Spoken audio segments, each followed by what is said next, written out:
because you are, regardless of your current predicament, you are still resident in this country, and if you have a British passport, if you're a citizen of this country, you've got a right to vote. The democratic process says so. Right. Well, when I'm Prime Minister, that never happened. Yeah, when I'm Prime Minister... Prisoners will not be allowed to vote. They have taken away their right for anything because they've gone against society. They are serving their punishment, or should be, inside a prison, an establishment where they are taken away. Gentlemen. I do have a suitable punishment for prisoners now, though. Yeah, I think what they could do is have to listen to the Grumpy Old Men show continuously for a solid week. Now, there's a way of handling your prison regime, controlling people. Yeah, a week of Mike Barry repeating himself. Gentlemen, let's just put this into perspective. I'm not sure what the prison population is at the moment, but I think it's somewhere around about 100,000 or something like that. It's a considerable amount of people are incarcerated. Quite a lot. Now, they're coming back down and they're saying, actually, this only really makes qualify for about 100 people, fewer than 100 people. So in that respect, because let's face it, the majority of people that are of criminal mind and incarcerated, they don't fill up voting forms and electoral rolls and all this sort of thing, and they don't have recognised addresses and everything else. So really, I think we're making a bit of a mountain out of a molehill over the fact that prisoners are going to get it, because there's only, in fact, about 100 of them. Two boys have appeared in court accused of plotting to massacre pupils and teachers at their Yorkshire school.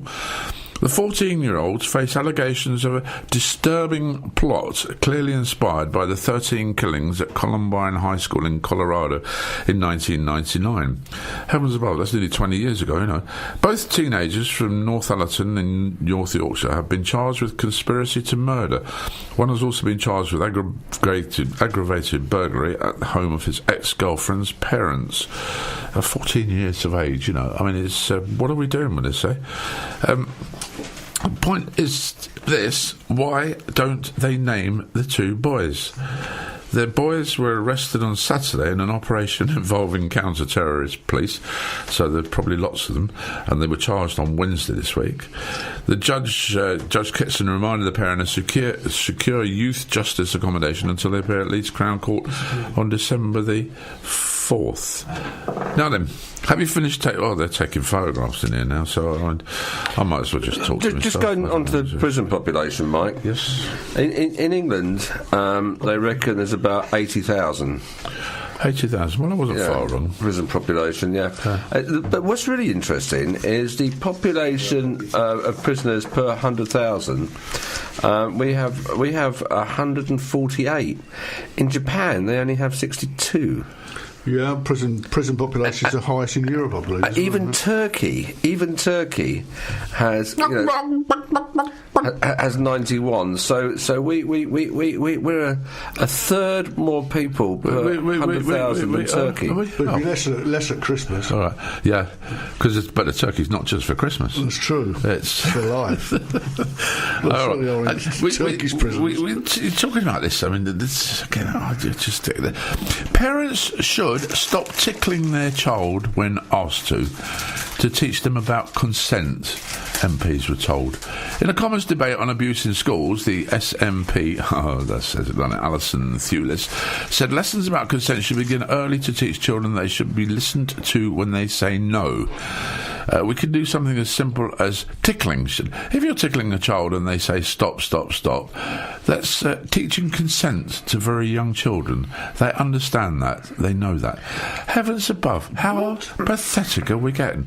You know, I mean, when you tickle kids, I mean, they all go, no, no, no, don't they? But they don't mean no, no, no. They mean carry on, I'm loving it. It's like ladies, you know, I'm laughing my head off, you know, I'm enjoying myself. This woman must be off a tiny little top. But people do anything to get in the paper, don't they? God, dear dear. She said she'd spoken to one mother whose 6-year-old girl. I don't go into that one because that's not very nice. Because she got on about sexual abuse and all the rest of it. But she was talking there about tickling, and get a life, woman.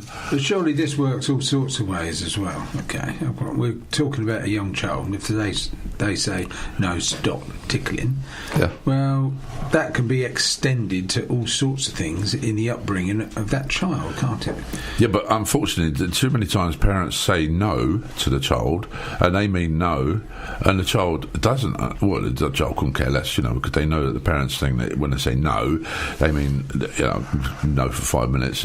It's like they take I'm taking your Xbox away from you for a week, and then half an hour later they're giving it back to the kids. That's right. Absolutely, yeah. I mean, that works both ways. Well, nicely put. It's like an exercise in logic. Illogic. It's like, when you hear somebody say, like, I need to choose an 8-character password. Yeah. I Snow White and the Seven Dwarfs. Yeah, that's right. It is a character in 8 passwords. Very good. Right, come on, ladies and gentlemen. Of course, they, all the dwarfs were in the bar feeling grumpy. That's right. So grumpy got out. Yeah, that's right.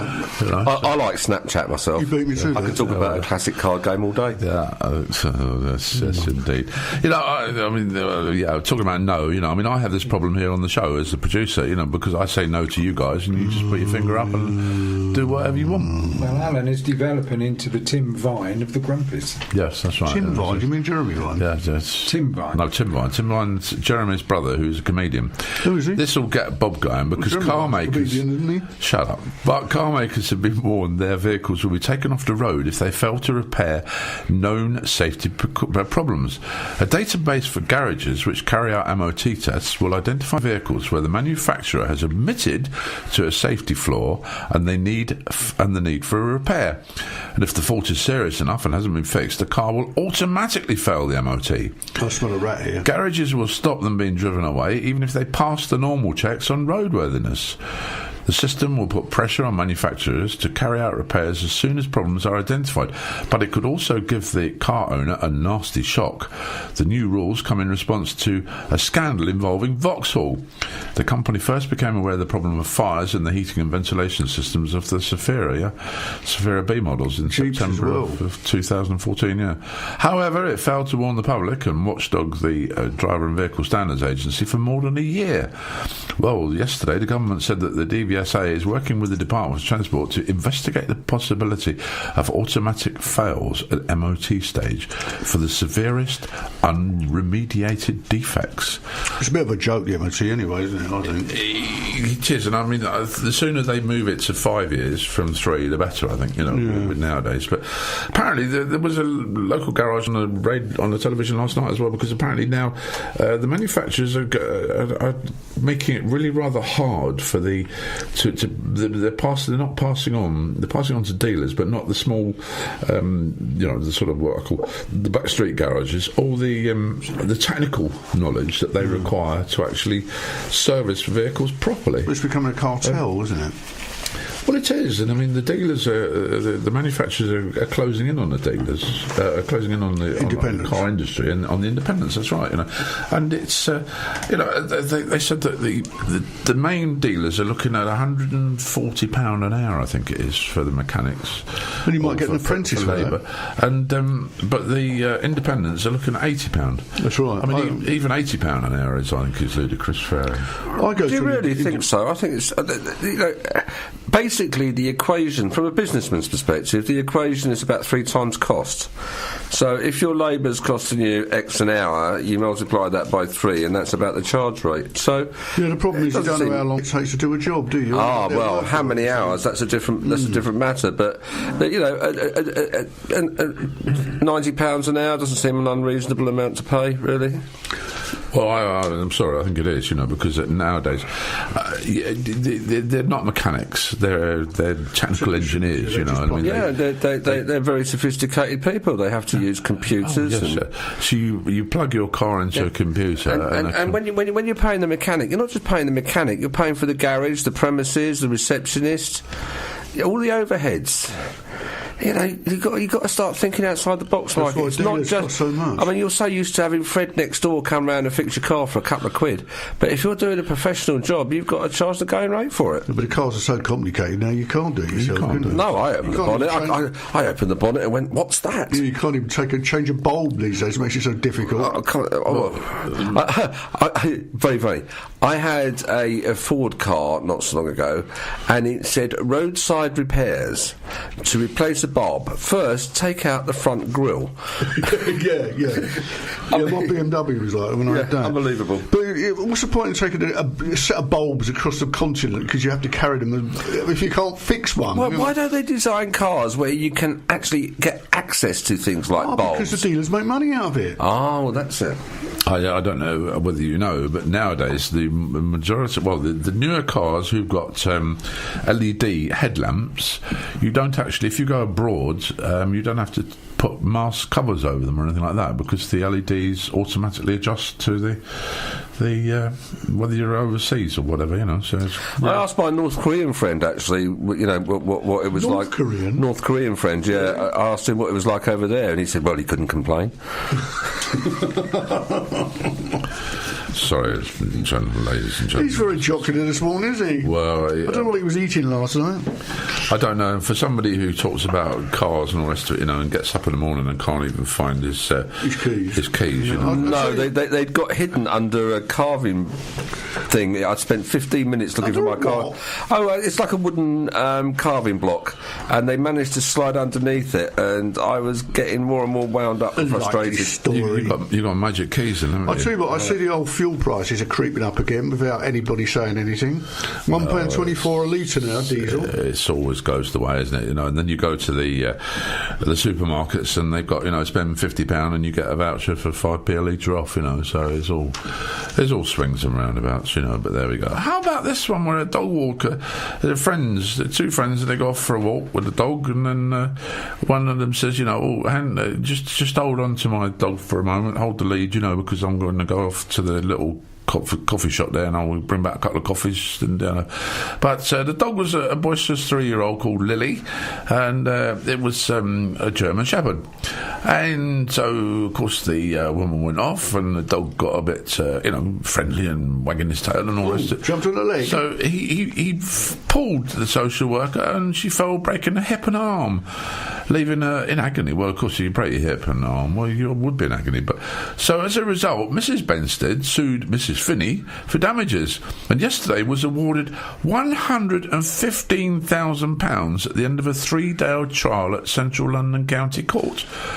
£115,000 doesn't go with the punishment, does it? The punishment doesn't match the injury. No, Judge Peter Woolwick, what a name, Woolwick, ruled that as well as paying compensation to Mrs. Benstead for her injuries, Mrs. Finney should pay her legal costs, which could be as much as £100,000. He said Mrs. Finney had been negligent in thrusting Lily's lead into her friend's hand without first making sure the dog was under control. Pathetic. Yeah. Well, this is another issue, isn't it? Legal costs. Do you know something? Behind every angry woman is a legal cost. There's a man who's gone, what the heck did I do wrong? Yeah. But legal costs are outrageous, aren't they? Why do they charge so much? How are they allowed to charge so much? Because, again, it makes it one law for the rich and nothing for the poor, doesn't it? Well, yes. I mean, indeed. You've also got... But as part of this, there are quite big, there's a lot of compensation. Now, if you're in the army and you lose a leg, I bet you don't get that much. No, you don't. No, you won't. And that is an absolute travesty. They have increased the amount of benefit paid to servicemen that amputees. It's very debatable because in so many cases they're using these insurance type tactics, you know, to say, well, you know, you trod on an IED, you know, and you lost your leg as a result of that. You actually shouldn't have been there, you know, because you should have been round the corner, you know. Why were you there? Yeah, why didn't you detect it? You know, so you don't get anything for it. I mean, believe you me, there's a lot of sad cases within the forces. Was it about Trump rung a victim who was he killed? I think he was killed, or he lost limbs. He died, didn't he? Rung up the mother and said that, very, very sorry about your son being killed, but then that's what you signed up for.